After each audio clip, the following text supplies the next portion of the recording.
하나님 말씀은 우리 갈라디아서 5장을 봅니다. 신약 성경 갈라디아서 5장 같이 봅니다. 16절에서 26절까지 말씀을 한 절씩 읽도록 하겠습니다. 갈라디아서 5장입니다. 16절에서 26절까지 말씀입니다. 제가 먼저 16절을 읽겠습니다. 내가 이르노니 너희는 성령을 따라 행하라. 그리하면 육체의 욕심을 이루지 아니하리라. 육체의 소욕은 성령을 거스르고 성령은 육체를 거스르나니 이 둘이 서로 대적하므로 너희가 원하는 것을 하지 못하게 하려 함이니라.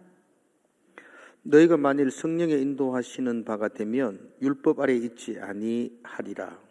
육체의 일은 분명하니 곧 음행과 더러운 것과 호색과 우상 숭배와 주술과 원수 맺는 것과 분쟁과 시기와 분냄과 당 짓는 것과 분열함과 이단과 투기와 술 취함과 방탕함과 또 그와 같은 것들이라. 전에 너희에게 경계한 것 같이 경계하노니 이런 일을 하는 자들은 하나님의 나라를 유업으로 받지 못할 것이요 오직 성령의 열매는 사랑과 희락과 화평과 오래 참음과 자비와 양성과 충성과 온유와 절제니 이 같은 것을 금지할 법이 없느니라. 그러므로 예수의 사람들은 육체와 함께 그 정욕과 탐심을 십자가에 못 박았느니라. 만일 우리가 성령으로 살면 또한 성령으로 행할지니. 같이 읽읍시다. 헛된 영광을 구하여 서로 노엽게 하거나 서로 투기하지 말지니라. 아멘. 예. 한번 고백합시다. 사랑합니다. 그렇게. 또 한 번 더 합시다. 감사합니다. 행복합니다. 스스로에게 계속 행복하다고 이야기하세요. 불행한 것보다 나으니까. 한번 더 행복합니다. 200분을 축복합시다. 승리하십시오. 예. 우리나라 울릉도 동남쪽으로 백길 따라 200리 정도 가면 외로운 섬 하나, 새들의 고향 있습니다. 독도입니다. 일본은 자기 땅이라고 자꾸 우깁니다. 그러나 독도는 우리 땅입니다. 사실 보잘것없는 바위 섬입니다. 지금은 군인들이 주도를 하고 있지만 그 이전에는 집 한 채 그렇게 지을 수 없는 그렇게 바위 덩어리 산에 불과하고 나무 한 그루 제대로 없는 그런 자그마한 운동장만한 그런 섬입니다. 어떻게 보면 별다른 가치가 없습니다. 저게 뭐 그렇게 중요하노? 왜 저것 가지고 계속 저렇게 우기느냐? 저것 때문에 뭐 그렇게 사람이 다툼을 하느냐라고 생각할 수도 있습니다. 그러나 별다른 게 아닙니다. 그 섬이 누구 거냐 되느냐에 따라서 나라의 경계가 다시 정해지게 되고 그 주변의 어업군이 누구의 소유가 있냐가 결정되기 때문에 막대한 그 이익이 있는 곳입니다. 그래서 끝내 포기하지 않고 자기 땅이라고 우기고 있는 것 같습니다. 저는 독도를 생각하다가 우리가 그렇다는 생각을 가집니다. 우리 몸이 그렇습니다. 우리가 그런 누가 보기에는 아주 볼품없는 바위 덩어리 같습니다. 그런데 우리는 굉장한 가치를 가진 엄청난 잠재력을 가진 존재들입니다. 예전에 저희 어릴 때에는 600만 불의 사나이라는 드라마가 있었습니다. 미국에서 했던, 요즘 말하면 미드라고 말하는데 그 당시는 그냥 그렇게 봤습니다. 소머즈하고 아주 재밌게 봤습니다. 뭐 하여튼 불의의 사고로 그 사람을 고치고 새롭게 이렇게 수술하고 했는데 들은 돈이 600만 불이었다. 지금으로 환산해도 거의 뭐 엄청난 돈이죠. 1,000원만 잡아도 60억 정도 되는 돈이니까 엄청난 돈을 들여서 그 사람을 새롭게 했다. 근데 여러분, 우리 몸은 600만 불과는 비교할 수 없습니다. 우리는 더 가치 있습니다. 더 존귀한 자들입니다. 우리는 더 엄청난 잠재력을 가지고 있습니다. 성경은 우리를 향해서 천사가 흠모할 만한 존재들이다, 그렇게 말하고 있습니다. 천사가 흠모할 만한 굉장한 가치가 있는, 굉장한 능력이 있는 존재로 하나님이 창조하셨습니다. 그런데 우리 주변에는 자신의 그 존귀함을 알지 못하고 짐승보다도 더 못한 모습으로 살아가는 사람들도 있습니다.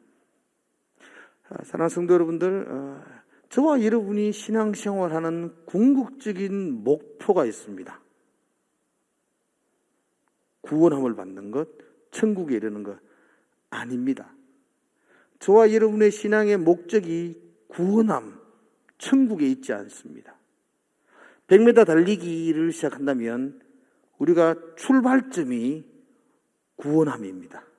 우리는 구원받은 백성들입니다. 이건 따놓은 당상이라고 말합니다. 아직도 구원에 이루어갈 겁니다. 그러나 우리의 구원을 확정지어 주신 분이 하나님이시고, 그 하나님은 변함이 없는 분이시고, 그 하나님은 신실한 분이시기에 우리의 구원은 변하지 않습니다. 그건 따놓은 당상과 같습니다. 우리의 신앙의 목적지는 구원이 아닙니다. 구원은 우리의 신앙의 출발점입니다. 목적지는 예수 닮는 모습, 그리고 능력 있는 삶, 거룩한 모습으로 하나님의 영광을 돌리는 모습, 초라하고 그런 모습으로 사는 것이 아니고 그리스도인의 존귀한 형상으로 살아가는 삶, 그게 우리의 삶의 예수 닮는 삶, 그게 우리의 삶의 결정점과 같습니다. 천국은 우리가 가만히 있어도 우리는 천국에 이르게 될 것입니다. 그러나 능력 있는 삶, 하나님의 영광을 돌리는 삶, 거룩한 성도의 모습은 저절로 되는 것 아닐 것입니다. 그죠? 그런 삶을 살아내야 되고, 그런 삶을 위해서 달려가야 되고, 그런 사람을 드러내며 이 땅 가운데 보여주는 삶이 우리의 삶의 궁극적인 목적입니다. 여러분은 주의 영광을 드러내며 살고 계시나요? 여러분을 통해 하나님 영광 받으시고 계신가요? 아멘 하십시오. 자신 있게. 자신이 없으시죠? 아주 오래된 집에서, 구석진 창고에서 바이올린 하나가 발견되어졌습니다.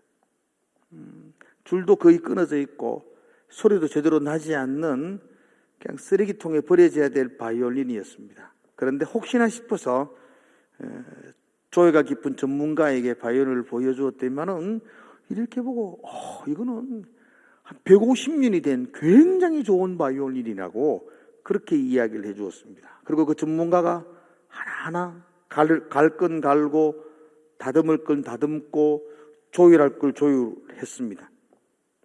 고장나 있을 때는 찍찍 소리만 하던 그 바이올린이 전문가의 손에 맡겨져서 닦고 갈고 다듬어지자 멋진 음악이 연주되었습니다.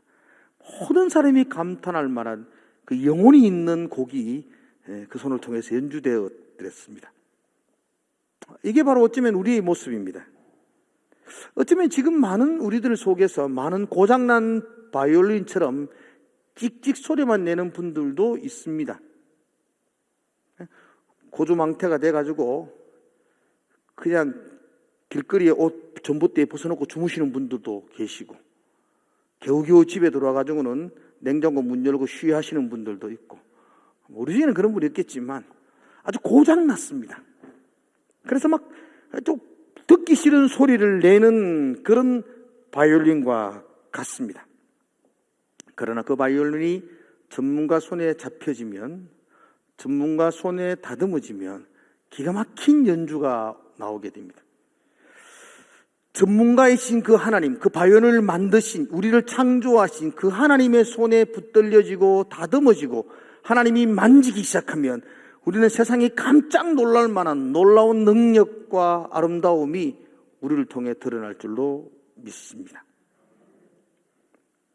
우리는 죄로 말미암아 고장된 몸들 아닙니까? 그죠? 아담 이후에 죄의 종의 삶들을 살았던 사람이었습니다. 그래서 우리는 본성적으로 우리의 본성 깊은 곳에서 죄의 습성이 길들여져 있습니다. 성경은 이것을 육체의 소욕이라고 그렇게 갈라디아서는 말하고 있습니다.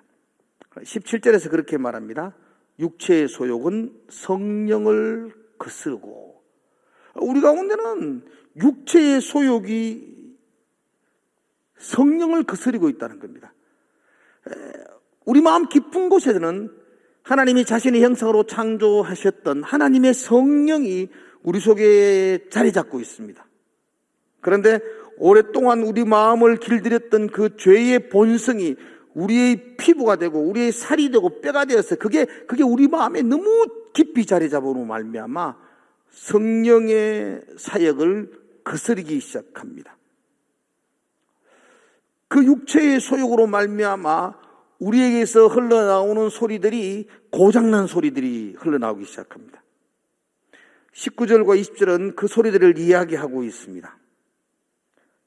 육체의 일은 분명하니 곧 음행과 더러운 것과 호색과 우상 숭배와 주술과 원수 맺는 것과 분쟁과 시기와 15가지를 그냥 숨차게 바울은 나열하고 있습니다. 이것은 고장난 우리에게서 드러나는 그 부끄러운 모습입니다.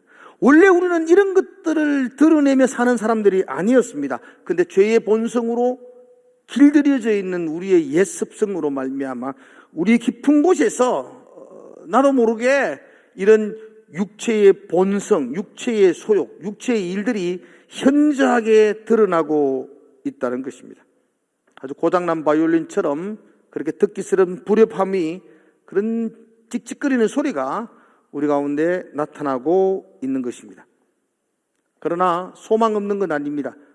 전문가의 손에 맡겨지면 우리를 잘 아시고 우리를 창조하신 하나님의 손에 붙들리면 회복이 일어날 줄로 믿습니다.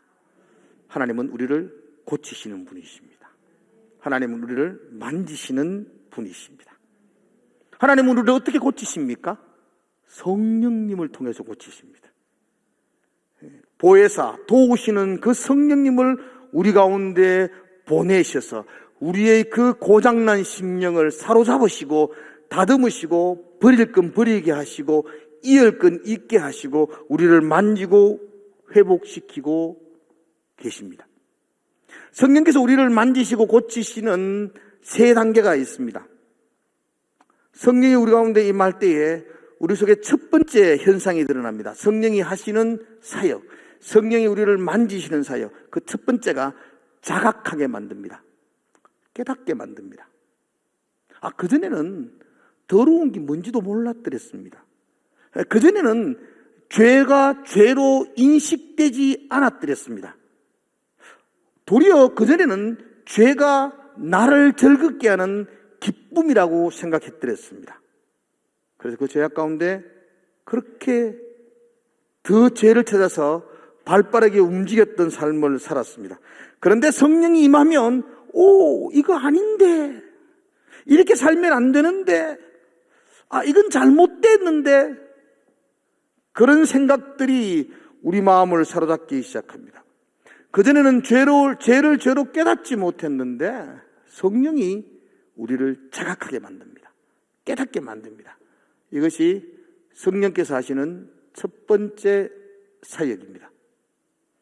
두 번째 성령은 두 번째 단계로 넘어가면 우리의 감정을 되살리십니다. 고장난 우리의 감정을 다시 회복시킵니다.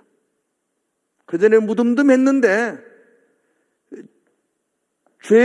그거 별로 심각하게 받아들이지 않았는데 성령께서 우리의 감정을 살리기 시작하면 그 나의 죄된 모습 때문에 눈물이 납니다. 슬픔이 임합니다.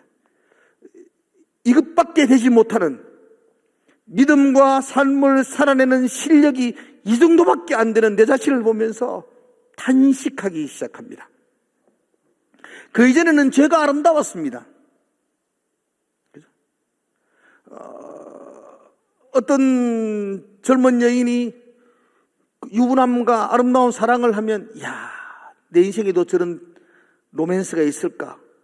어쩌면 그렇게 부러워했던 시절도 있었던 것입니다. 그런데 성령이 우리의 감정을 만지기 시작하면, 성령이 우리의 감정, 고장난 감정을 다시 살리기 시작하면 그게 아름다움이 아니라 추악함이라는 것을 느끼기 시작합니다.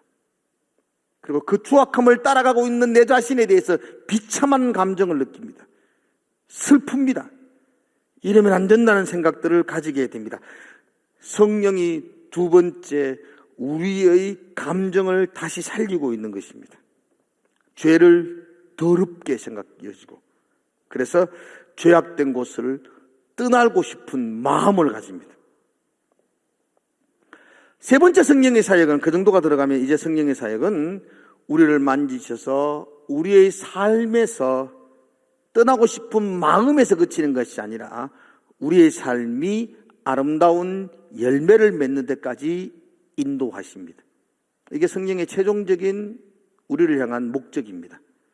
우리를 자각시키시고 우리의 고장난 감정을 살리셔서 떠나게 하고, 그리고 우리를 통해서 성령의 열매를 맺도록 하시는 것입니다. 고장난 소리를 내던 그 바이올린 같은 우리들이 이제 아름다운 멜로디, 성령의 열매를 드러내는 삶으로 성령께서 우리를 만지신다고 말씀합니다. 육체의 소욕에 길들여져 있던 우리가 이제 성령의 열매를 조금씩 맺어가는 단계입니다. 오늘 성경은 바울이 말합니다. 성령의 열매가 있다. 육체의 소욕을 맺던 죄악된 본성에 길들여졌던 우리들을 향하여 그렇게 사는 것이 우리의 삶의 목적이 아니고, 우리의 삶의 목적은 성령의 열매를 맺는 것이다. 그 성령의 열매를 9가지를 이야기합니다. 우리 잘 알고 있죠? 사랑과 희락과 또 화평과 오래 참음과 자비와 양성과 충성과 온유와 절제다. 여러분, 이 성령의 9가지 열매는 어떻게 보면 하나와 같습니다. 고구마 그 능구처럼 하나를 땡기면 쭉 딸려오르는 것처럼 각각의 독립된 것이 아니고, 어쩌면 성령의 하나의 성령의 열매에서 9가지 맛이 난다고 보면 됩니다. 오미자가 5가지 맛이 난다 그러죠. 그런 것처럼 성령의 9가지 각양각색의 아름다움이 드러나는 것이 성령의 열매입니다. 또 하나 더 성령의 열매의 가장 중요한 특징은, 이 성령의 열매는 저절로 맺혀지지 않습니다. 육체의 소욕은 가만히 있으면 무성하게 자라납니다. 잡초는 가꿀 필요 없습니다. 그러면 심는 자도 없는데 잡초가 온 밭을 덮습니다. 그런데 알곡은 정성을 다해야 됩니다. 하나의 알곡을 맺기 위해서는 최선의 헌신과 열정을 다해야 합니다. 성령의 열매가 그렇습니다. 육체의 소욕은 우리의 본성을 따라서 흘러가면 그냥 육체의 소욕을 드러내는 그런 고장난 인생이 될 겁니다. 그러나 우리가 마음을 다지고 성령의 열매를 맺기로 결단한다면 우리는 부단히 성령의 열매를 생각하고 추구하며 온 마음을 다하여 나아가야 할 것입니다. 그래서 성령의 열매는 우리가 맺으려고 애쓰고 헌신하셔야 됩니다. 그죠? 오늘 성령의 열매가 9가지가 되어 있는데 하나하나 다 살펴보기는 시간적으로 없고요. 간단한 몇 가지만 이야기하면서 전체를 한번 둘러보려고 합니다. 하나지만 같은 거니까 조그마한 특징들만 이야기하려고 합니다.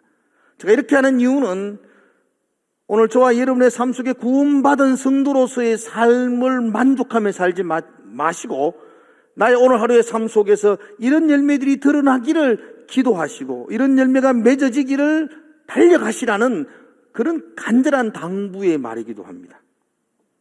성령의 열매가 여러분들에게 드러나기를 축복합니다. 사랑이라고 말했죠.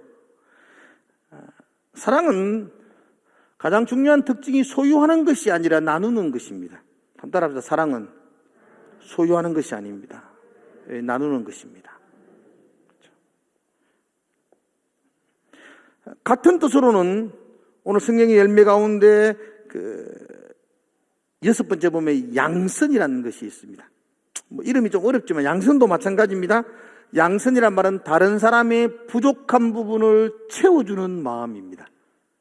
그러니까 더 많이 가지려는 마음이 아니고 다른 사람의 부족한 부분을 채워주려는 마음, 그죠? 이게 나누어 주려는 마음, 사랑과 어쩌면 같은 말이기도 합니다. 우리는 본능적으로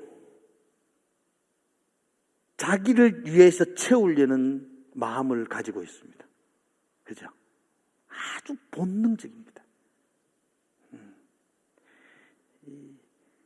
세 명이 앉아있는데 고구마가 4개가 있습니다. 어떤 것부터 먹어야 될까요? 가장 큰 거? 아닙니다. 가장 작은 것부터 먹어야 됩니다. 빨리 먹고 하나 더 먹어야 됩니다. 이게 본능입니다. 아무도 안 가르쳐 줍니다. 그러나 저는 깨닫고 먹고 있습니다. 그죠? 탕수육부터 먹고 짜장면을 먹어야 됩니다. 탕수육은 같이 먹는 거니까 먼저 먹어야 됩니다. 예, 이건 그냥 이야기지만 우리 일상 상황 가운데 우리가 그냥 본능적으로 나를 챙기려는 그게 나쁜 게 아니고 그렇게 되어져 있습니다. 근데 사랑은 그걸 거슬러 올라가는 겁니다. 다른 사람의 부족한 부분을 채우려는 마음, 그리고 채우는 삶의 모습. 성령이 내게 임하시면 내가 나를 위해 채우려고 혈안이 되었던 나의 모든 촉각들이 다른 사람의 부족한 부분이 없을까? 그의 부족한 부분을 채워주고 싶어하는 마음을 가집니다. 나만을 생각했던 그 이기적인 마음이 다른 사람을 생각하는 이타적인 마음으로 바뀌기 시작합니다. 이게 성령의 열매입니다. 성령이 아니고서는 그렇게 다른 사람의 필요를 채우려는 마음을 가질 수가 없습니다. 내 필요를 채우려고 혈안이 될 수밖에 없습니다. 자비라는 것도 마찬가지 아닙니까? 자비. 다른 사람을 향한 너그러움과 관대함, 이걸 우리는 자비라고 그렇게 말합니다. 이 성령이 임하면 그렇게 이타적인 마음, 다른 사람에게 나누어주고 싶고 다른 사람의 필요를 채워주고 싶고 다른 사람을 향하여 너그럽고 관대한 자비의 마음이 생기게 됩니다. 이게 성령이 우리에게 주신 열매입니다. 고장난 인간들은 자기를 채우는데 본성적으로 혈안이 됩니다. 그런데 성령이 만지시고 성령이 임할 때 우리는 나를 향한 시선이 다른 사람에게로 나가게 됩니다. 예수 믿으시죠? 성령을 받으셨죠? 그렇게 사시기를 축복합니다. 성령이 내 속에 있는데 성령의 열매가 드러나야 하지 않을까요? 성령이 내 속에 있는데 육체의 소욕만 드러내는 삶 아니어야 하지 않겠습니까? 성령의 열매는 나를 위함이 아니라 다른 사람을 향한 시선을 가지게 된다는 것입니다. 그게 성령의 열매입니다. 우리는 본성적으로 사랑받고 싶어 합니다. 인정받고 싶어 합니다. 누구에게나 사랑받으려고 합니다. 그런데 성령이 임하면 사랑해 주는 겁니다. 사랑하는 사람이 됩니다. 사랑받는 데에 집중되어 있는 사람이 아니라 사랑하는 사람이 되는 겁니다. 어느 교회를 가도 그냥 누구라도 그런 이야기 합니다. 아이고, 교회라면서 사랑이 없어. 그렇게. 사랑은 받는 게 아니고 주는 거라니까. 사랑이 뭔지도 모르면서 자꾸 사랑이 없다 그래. 쥐가 안 주면서. 사랑은 내게서 나누는 겁니다. 사랑이 없다는 것은 쥐가 없다는 겁니다. 쥐가 사랑이 없다는 겁니다. 성령이 임하여 성령이 나를 만지기 시작하고 성령이 나를 다듬기 시작할 때에 우리는 사랑을 나눌 수 있는 사람이 됩니다. 사랑의 사람이 되시기를 주의 이름으로 축복을 드립니다. 그런 열매가 여러분에게서 드러날 때에 그때 하나님이 영광을 받으십니다. 두 번째 성령의 가장 중요한 열매 중에 하나가 기쁨입니다. 기쁨. 희락이라고 말하기도 합니다.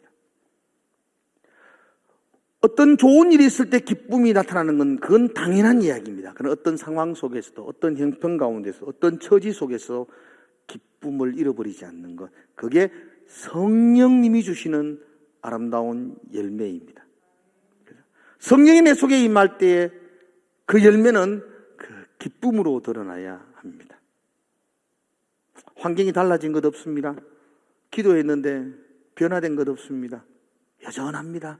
그런데 나는 은혜가 임합니다. 그러면 기쁩니다. 그렇죠? 기도 제목이 이루어진 건 아닙니다. 그런데 은혜가 임하면, 성령의 열매가 드러나면 우리는 기쁨이 드러납니다. 속히 마스크를 벗기를 기도합니다. 기쁨의 얼굴인지 짜증의 얼굴인지 이게 벗어야 표가 납니다. 다 가로코 있으니까 지금 기뻐하고 있는 건지 분노하고 있는지 표가 잘 나지 않습니다. 여러분, 은혜 받았다는 것, 하나님을 나의 왕으로 고백한다는 것, 그분과 동행한다는 것, 그것의 가장 강력한 증거는 그 삶 속의 기쁨입니다. 기도 10시간 하고 돌아서가 욱하고 성령 아닙니다. 악령일 수 있습니다. 성령의 가장 기본적인 것은 넘쳐나는 기쁨입니다. 그렇게 성령이 우리 속에 임할 때에 나타나는 또 다른 한 가지 아름다운 부수적인 게 있다면 화평입니다. 화평. 그죠? 성령이 같은 열매죠. 화평의 열매가 일어납니다. 내 속에 기쁨이 일어나면요, 그건 나를 통해서 그 공동체의 화평이 일어납니다. 내 속에 분노가 있고 짜증이 나면은 다툼이 일어납니다. 늘 기뻐하고 늘 웃는 사람이 어떻게 싸우고 다투지 않습니다. 성령을 받았다는 것, 성령에 의해 살아간다는 것, 성령의 만지심에 순종하고 산다는 것의 가장 근본적인 증거는 기쁨이고, 그 기쁨은 그의 삶 속에, 그의 공동체 속에서 화평을 이루어 나가는 것입니다. 그래서 성령의 기쁨이 있을 때 동일하게 나타나는 증거가 공동체의 화평을 이루게 합니다. 그걸 우리는 전문용어로 또랑치고 가지 잡는다, 이렇게 말합니다. 두 가지는 동시에 일어날 수 있습니다. 화평이 일어난다는 이야기는 적대 관계를 포기하겠다는 것입니다. 그 성경의 말씀, 이사야서의 말씀 보면 칼을 쳐서 삽을 만들고 낫을 쳐서 창을 쳐서 낫을 만든다. 칼과 창이 필요 없는, 그래서 그걸 다 부수어버리고 삽과 낫을 만들어서 화평의 시대를 연다. 이거 성령이 우리 가운데 주는 놀라운 아름다운 열매입니다. 그렇게 화평을 이루기 위해서는 마음속에 분노가 사라져야 됩니다. 그죠? 그렇지 않습니까, 여러분들? 기쁨이 와야 되죠. 분노가 사라지고 기쁨이 와야 되잖아요. 분노가 간직하고 있다면 그건 화평을 이룰 수 없습니다. 중요한 건 사람마다 다 칼 한 자루 있습니다. 여러분, 아무리 저분은 참 법 없어도 살 사람이야, 저분은 저렇게 참 온순한 분이야. 아닙니다. 비수 한 자루 다 꽂고 있습니다. 한번 건드려 보이소. 막 미친 듯이 괴물이 됩니다. 누구에게나 그런 분노의 칼이 있다고요. 성질 없는 사람 없다고요. 그런데 성령에 의해서 통제되는 것, 성령이 주시는 그 기쁨으로 말미암아 분노가 사라지고 화평을 이루는 것. 성령은 그만한 능력이 있습니다. 아멘이세요? 성령은 우리 속에 분노의 칼을 그냥 잠잠케 할 수 있는 능력이 있습니다. 그냥 칼을 뽑았다가도, 남자가 칼을 뽑으면 뭐 이렇게 해야 돼? 그 다음에 무시라도 아닙니다. 신무시 넣을 줄도 알아야 됩니다. 그 성령이 임하면 뽑았다가 신무시 넣는 거, 이게 성령은 그렇게 할 수 있는 능력이 있습니다. 저는 아직도 성령이 덜 차가지고 배만 고프면 포악해집니다. 제가 막 짜증을 부리면 우리 아들이 늘 엄마 아빠 밥 먹이라, 뭐 미기죠. 그 가만히 보지 그렇더라고요. 몸은 온유한 사람이 됩니다. 밥도 그만한 능력이 있는데 성령은 어떻게 했어요? 안 그렇습니까, 여러분? 그 음식도 그거 먹고 나면 사람이 좀 너그러워져요, 여러분. 배고프면 날카로워요. 금식해가지고 몸매를 유지하고 성질을 배려요. 그래서 저는 묵고 몸매를 버리지만 성질을 찾으려고 자주 먹습니다. 그 먹는 음식도 그만한 작용을 하고 힘이 있는데 성령이 비교할 수 없잖아요. 성령의 능력은 비교할 수 없잖아요. 성령은 우리의 분노의 칼을 잠재우고 우리를 화평으로 인도할 줄로 믿습니다. 그게 성령의 열매입니다. 성령이 없는 사람은 분노 때문에 그냥 괜한 분노를 일으킵니다. 어떤 사람은 나에게 상처를 준 남자가 있었다고요. 그러다가 모든 남자에게 다 분노를 가집니다. 그 남자를 분노해야지 왜 다른 남자를 다 분노합니까? 그래서 묻지마 폭행이 일어나고 막. 내가 사회에 뭐가 당했다. 그래서 막 사회에 대하여 그렇게 분노를 표출하는 것. 이걸 곤칠 수 있는 방법은 성령이 임하는 겁니다. 성령께서 우리의 분노의 칼을 잠잠케 하고 기쁨으로 다시 회복시키는 것. 이게 성령의 아름다운 열매입니다. 여러분 속에 성령이 있는 줄로 믿습니다.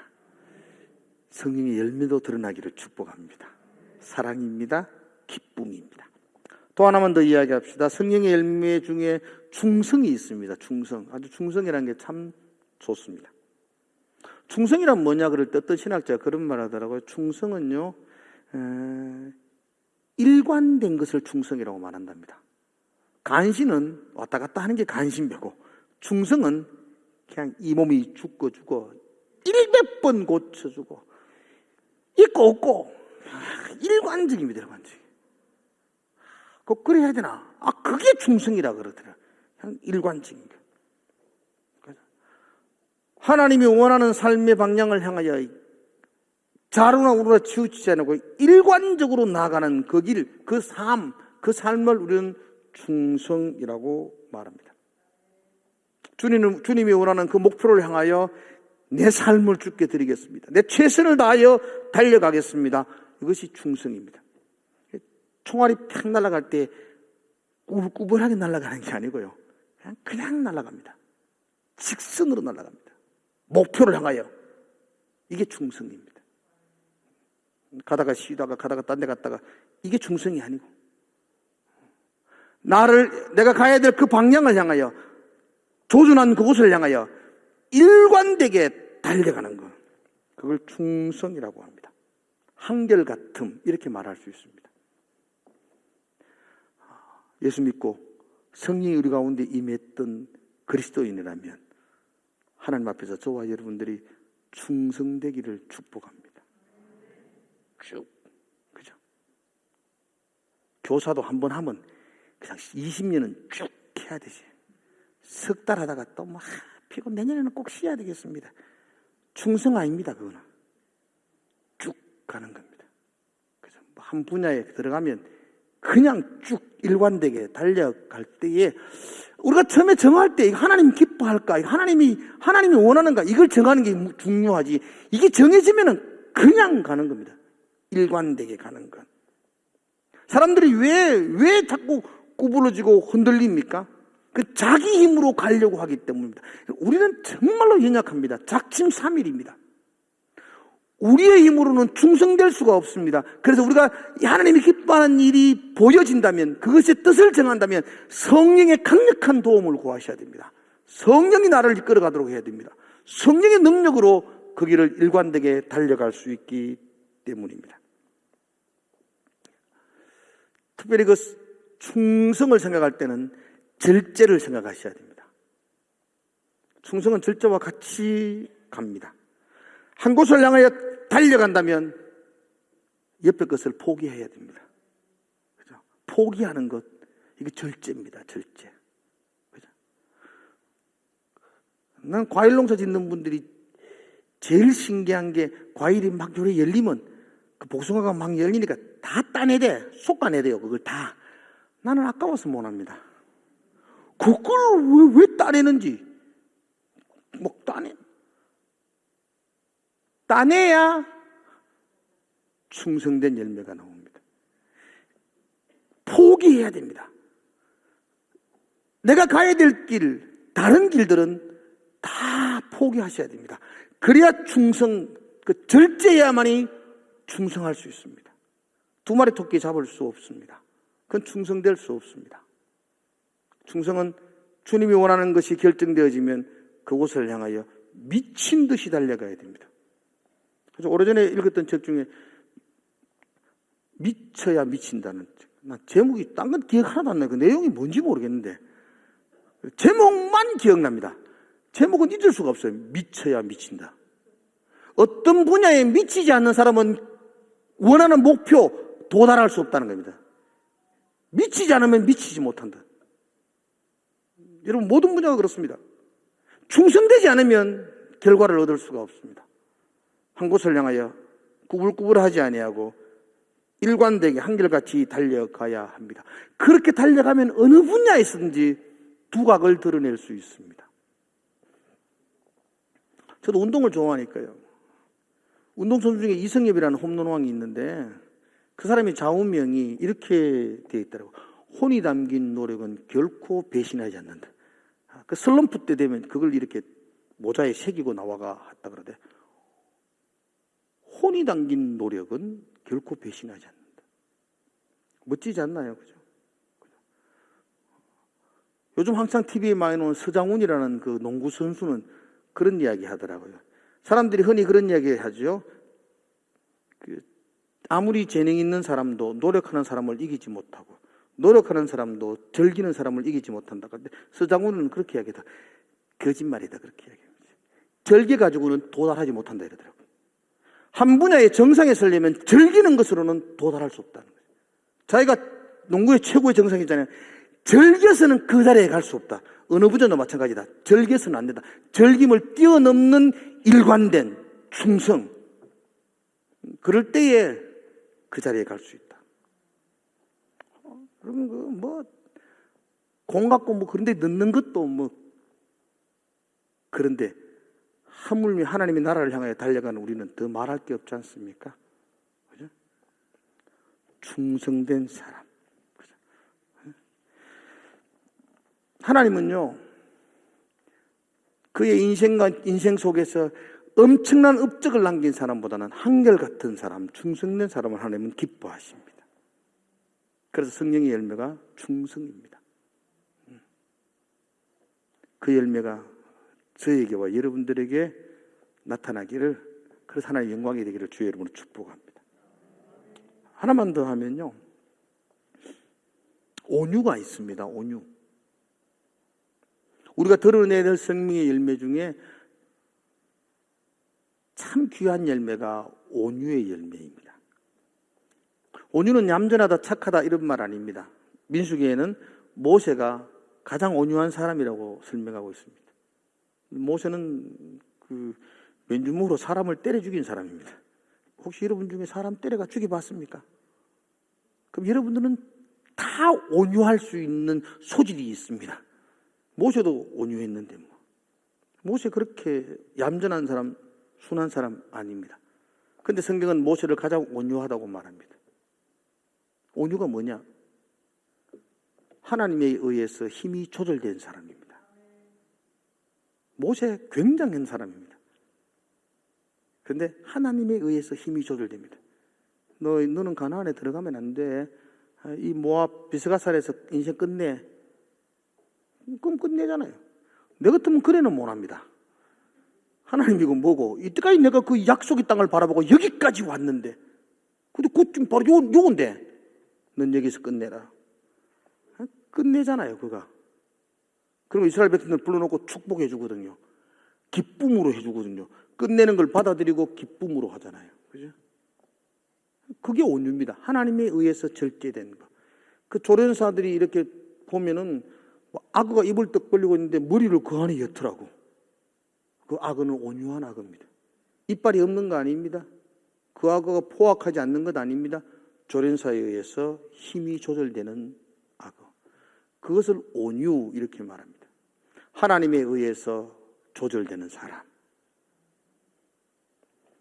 하나님에게 순종하는 사람. 그죠? 예, 수시로 우리에게는 육체의 본성이 드러나지요. 드러나지요. 그럴 때마다 하나님에 의해서 조절될 수 있는 사람. 난 저와 여러분이 그런 사람 되기를 축복합니다. 그죠? 괜찮은 집안과 콩가루 집안이 어떻게 다르냐? 누가 그런 이야기 하더라고요. 형제끼리 막 싸우는 거 다 같은 집안 다 싸운답니다. 형제들 안 싸우는 집안이 있습니까? 그렇게 착하고 얌전한 우리 상중들도 옛날에 싸우더라고 보니까. 싸워요.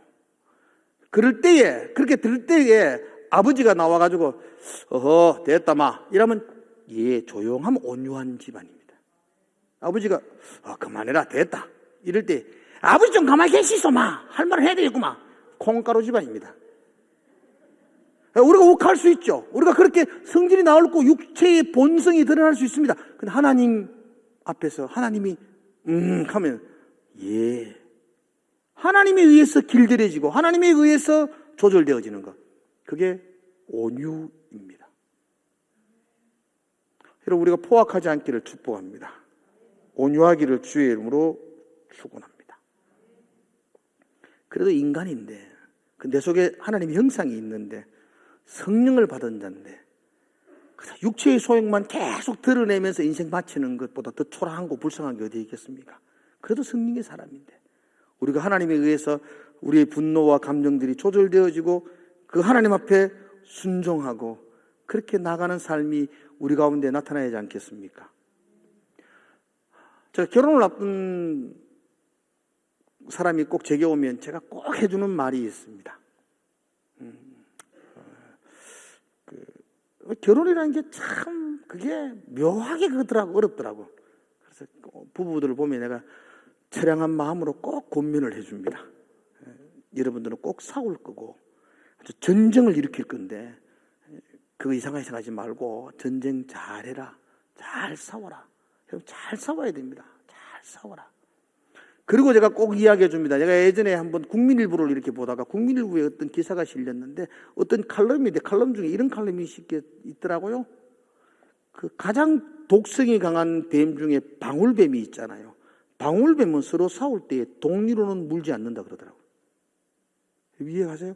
서로 싸우고 무는데 서로 치명적인 독리를 가지고는 서로 안 문대요. 그게 뭐 맞는지 안 맞는지 나는 국민을 봤어요. 나는. 믿으세요?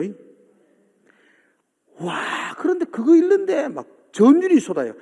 이야, 뱀보다 못한 놈 쎄다. 우리는 치명적인 독리를 갈아서 물라 그럽니다. 특별히 부부 시간에는. 부부는 너무 잘 알기 때문에 요 말을 하면 저 사람 헛바가 디비질 줄 알고 그 말만 합니다. 독리로만 묻니다. 독리로만. 그래 이게 막 상처가 되고 느들느들해지잖아요. 그래서 내가 부부에 오면 꼭 이야기합니다. 방울뱀보다는 낫게 살아야 된다. 부부지간에 안 할 말이 정말 안 할 말이 있다. 꼭 해서 안 될 말이 있고 싸우라. 싸우는데 이빨을 깨물고 안 할 말 하지 말고 그렇게 싸워라. 우리가 그리스도인인데 뱀보다는 나아야지 않겠습니까? 그죠? 뱀보다는. 온유입니다. 온유. 통제되어져야 됩니다. 절제되어져야 할 것입니다. 그럴 때에 아름다운 공동체가 세워질 겁니다. 사랑하는 성도 여러분들, 우리는 존귀한 존재들입니다. 천사들도 흠모할 만한 존재들입니다. 근데 안타깝게도 죄의 습성으로 말미암아 고장난 그런 악기처럼 그렇게 살아갈 때가 참 많습니다. 고쳐져야 됩니다. 성령께서 우리를 만지기를 기도하셔야 됩니다. 성령 앞에 우리의 삶을 겸손하게 내려놓으시기를 바랍니다. 그리고 성령님은 우리를 고쳐줄 줄로 믿습니다. 성령은 우리를 다듬어 주시는 분이십니다. 하나님도 우리가 회복되기를 소망하고 계십니다. 우리가 회복되어지면 세상이 깜짝 놀랄 겁니다. 어떻게 저런 아름다운 모습으로 저런 아름다운 영광된 모습이 드러날 수 있을까? 아니 얼마 전만 해도 고장난 사람이었는데 저렇게 멋진 연주를 할 수 있는가? 사람들이 감탄하게 될 것입니다. 그건 우리가 하는 것이 아니라 성령께서 우리를 인도하여 주실 것입니다. 사랑, 그리고 기쁨, 그죠? 그리고 또한 여러분들 속에서 충성이 드러나고 온유함들이 이 지민에 드러나고 그래서 하나님의 영광이 좀 드러날 수 있는 그죠? 육체의 소용만 내는 그런 인생이 아니라 하나님의 기쁨이 되고 하나님의 영광을 드러내는 그런 삶. 그게 주님이 우리를 향한 바람이고 소망일 것입니다. 오늘도 성령을 의지하며 그렇게 기도하시는 오늘 이 밤이 되기를 주의 이름으로 축복을 드립니다. 기도하겠습니다. 하나님 아버지, 언제나 내 모습은 부끄럽고 언제나 부족하지만 그러나 말씀을 통해서 또 새 힘을 넣습니다. 성령께서 그렇게 인도하실 줄로 믿기에 또 소망을 가집니다. 하나님 아버지, 오늘 이 밤에도 우리의 모든 마음을 내려놓고 성령님을 의지합니다. 우리 속에 육체의 소욕이 중단되어지게 하시고 성령의 열매들이 드러나게 하여 주시옵소서. 아름다운 소리가 성령을 통해서 우리의 삶 가운데, 우리 공동체 속에, 우리가 속해 있는 직장 속에서 울려 퍼지게 하여 주시옵소서. 이 밤도 인도하여 주시기를 소망합니다. 예수님 이름으로 기도드리옵나이다. 아멘.